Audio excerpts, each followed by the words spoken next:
आज महिन्याचा किराणा भरत असताना एक गोष्ट जाणवली आणि ती तुमच्यासोबत शेअर करावीशी वाटते आहे.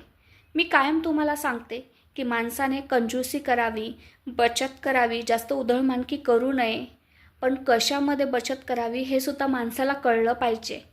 आज किराणा भरताना जाणवलं की माणसाने खाण्यापिण्याच्या गोष्टींवरून कधीच बचतीचा विचार करू नये.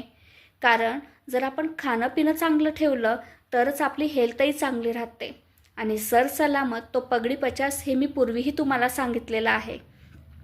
मग तुम्ही म्हणाल शीतलने आता खाण्यापिण्यावर खर्चच करायला लावलेला आहे, मग रोज घरी फास्ट फूड घेऊन या किंवा बाहेर खायला जा.